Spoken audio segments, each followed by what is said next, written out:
As you continue to learn about guitar, you're going to find that the process is really about forming a new series of habits. Good habits, but still habits. For example, you must develop the habit of practicing scales to master lead guitar. The habit of jamming with backing tracks will make you a better player. The habit of playing guitar with friends at least once a week will increase your playing skills in a very short period of time. We can all slack off practice left to our own devices, but when we're expected to show up at a jam session and know a new song, that's the kind of pressure that moves you forward quickly. But there's one habit that is more important than all others. If you don't develop it, you'll never be much of a guitarist. This habit is a consistent daily practice ritual. Daily practice must be habitual, or none of the things you're practicing will become second nature. Pick a time of day and practice at that time every day. Now, if not a time of day, at least anchor it to some other daily activity like right before or after a meal. If necessary, you can break each day's practice sessions into smaller segments, but this is more difficult to manage because you need to make a series of daily commitments. But it can be managed. Nobody's perfect, obviously. Even though you set a time each day to practice, it's easy to say, maybe a little later, and eventually you run out of laters and you run out of day.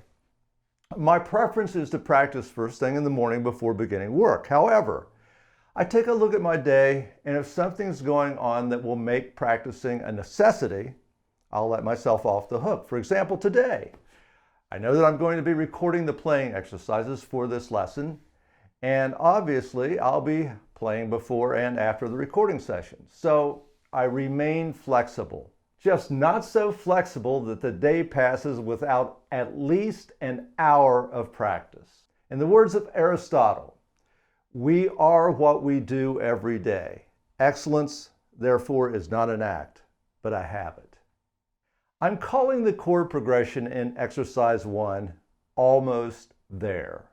Now, how did I come up with that title? It just came to me. It seemed appropriate.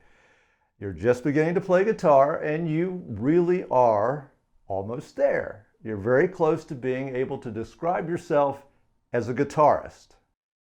I was at an MAB concert a year ago, and as you probably know, most of what Michael plays is instrumental music.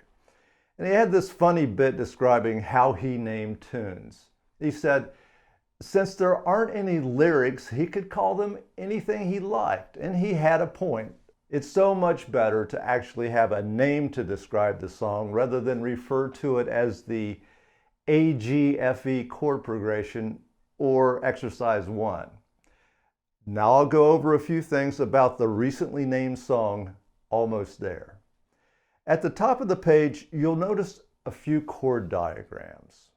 Notice how it resembles the fretboard held in a vertical position. The 5 to the left of the first diagram means that the diagram begins on the 5th fret. The black dots are where my fingers are supposed to be positioned, and the X's along the top indicate those notes aren't to be played. If possible, they should be muted by lightly touching the strings with the palm of your picking hand.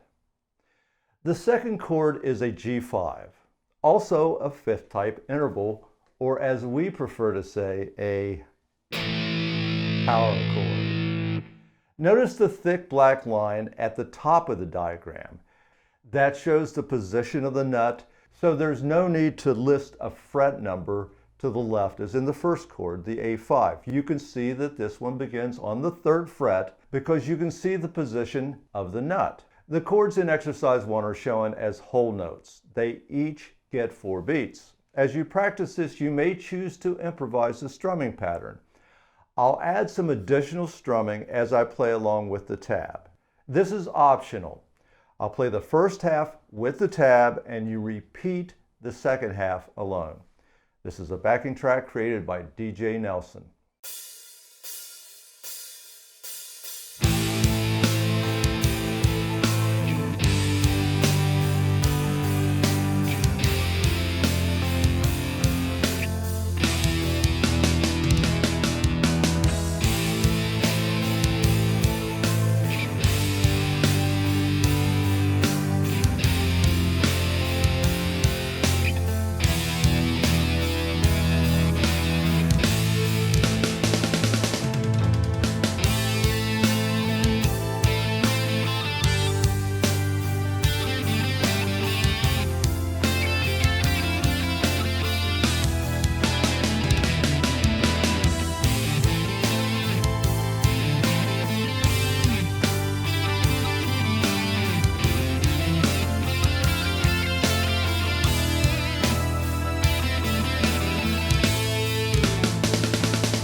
The combination of these chords is called a chord progression. They're repeated to form the verse, chorus, or other section of a song. Each progression is the foundation for hundreds, maybe even thousands of songs. You can make them sound quite different by changing the rhythm and tempo. When you hear the chord progression in exercise 1, Stray Cat Strut probably doesn't come to mind, but it does use these same chords in the same order. The rhythm is quite different.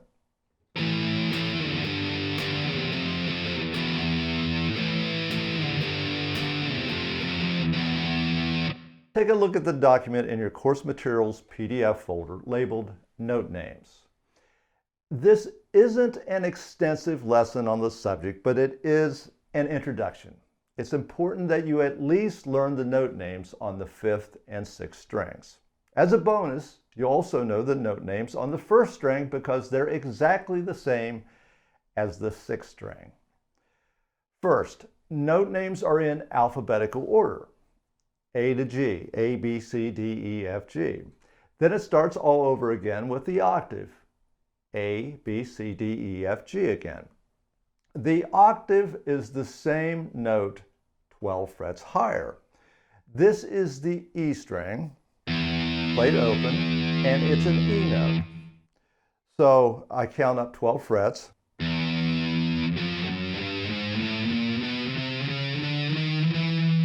And 12 frets higher is the same note, repeated, an E note. This E is the same note, an octave higher.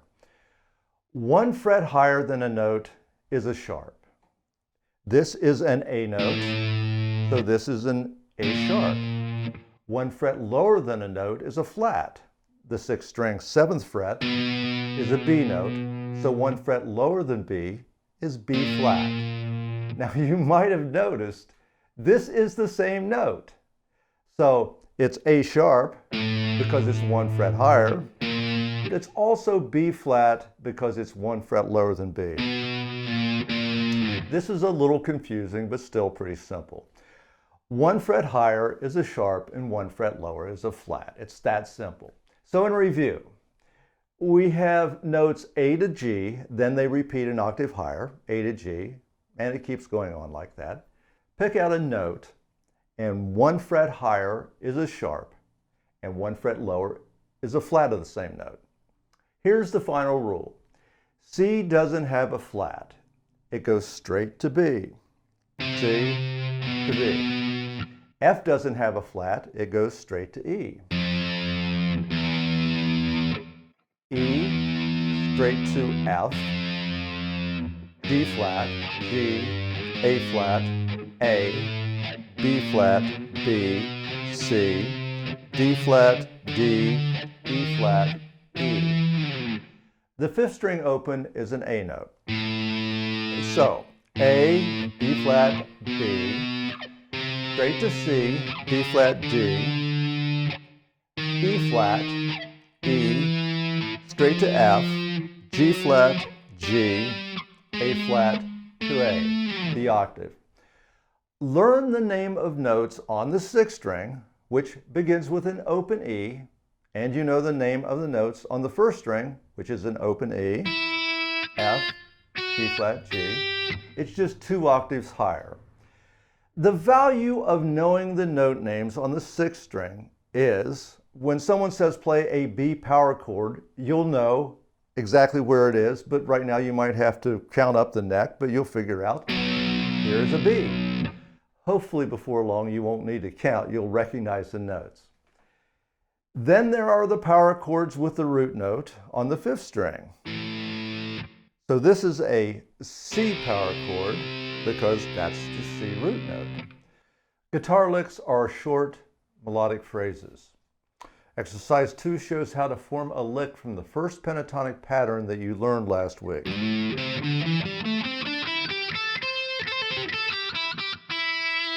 You use notes from this pattern to form the licks.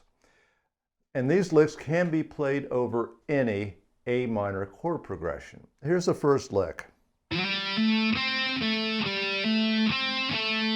So as an example, to improvise, you just choose more notes from that scale.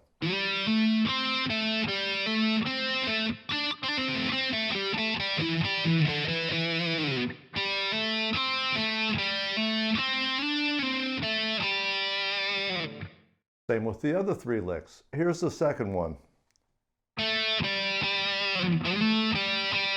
So we can throw in some other licks from the scale.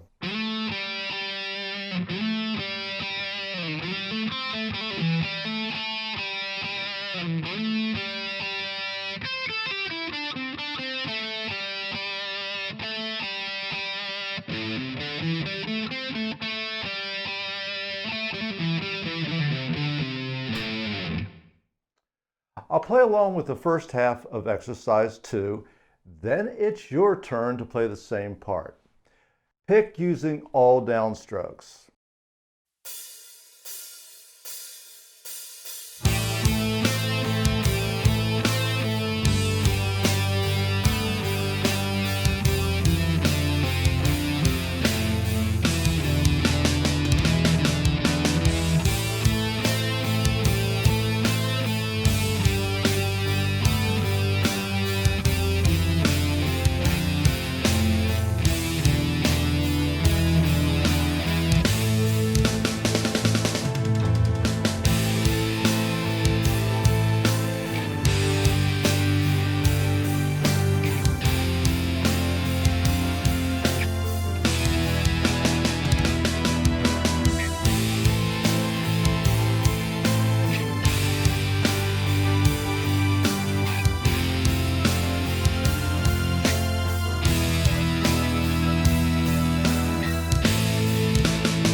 If you're using Guitar Pro software, you can slow this to a comfortable tempo and gradually increase speed over time.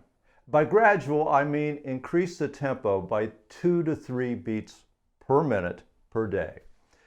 With Guitar Pro, you can also mute the lead guitar track so you can solo without playing along with the reference guitar track. There are several different picking techniques. The method I'll explain in this lesson generates all movement from the wrist hinging up and down. This hinging motion is actually very slight. I'm exaggerating the movement so you can see what I'm talking about. It really looks something like this.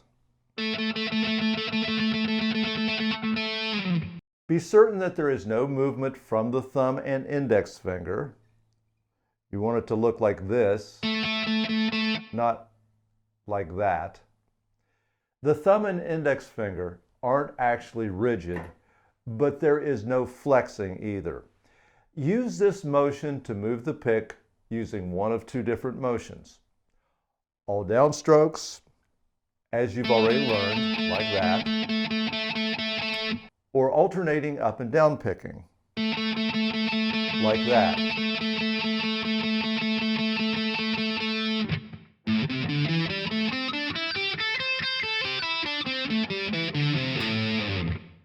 Most of the time I use alternating up and down picking because it's faster.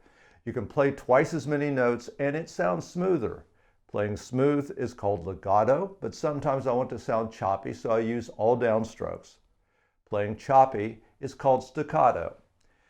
Now go back and play exercise 2 using alternate picking. Next is exercise 3. It's the second pattern of the pentatonic scale that you learned. These are the exact same notes in the same order, just played at a different place on the guitar neck. Watch this. Here's an A note, and I'll follow it with the pentatonic scale in the first position. Now I'll move it to the second position, and as you should be able to hear, it's the same notes. Just played on a different position on the fretboard. Try to use the same fingering that I'm using. As you play each note, leave the finger pressed to the string. Only lift it when absolutely necessary.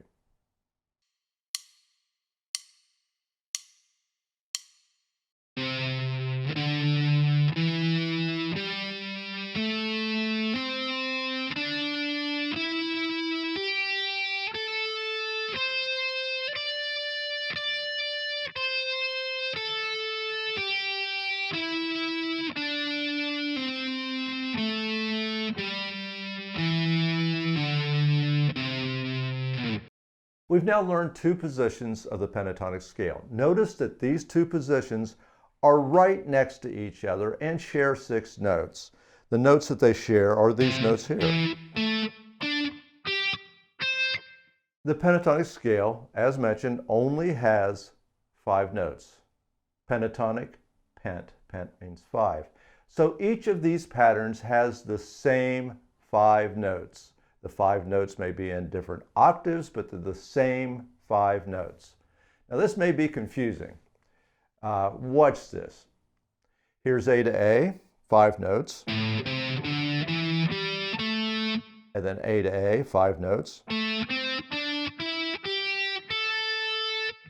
It's just an octave higher. Exercise 4 includes both the first and second pentatonic pattern. Play this exercise with alternate picking. From this exercise on, use alternate picking unless I tell you to use all downstrokes. All downstrokes are typically only used for rhythm like this. Until now, you've used only downstrokes because they're a little easier to play. With alternate picking, you are moving forward. Exercise 4 is played with eighth notes. There are 2 eighth notes for each beat. Here's exercise 4.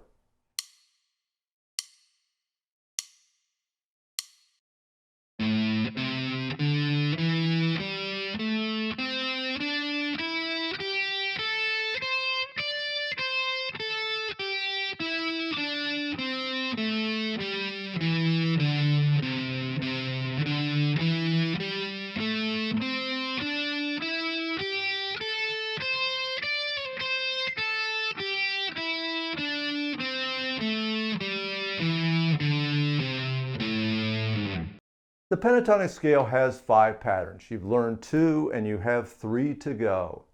We'll learn a new pattern in each of the next 3 weeks. Mastering these 5 patterns is a fundamental necessary for improvising lead guitar. There is a PDF in the course materials folder labeled A minor pentatonic patterns.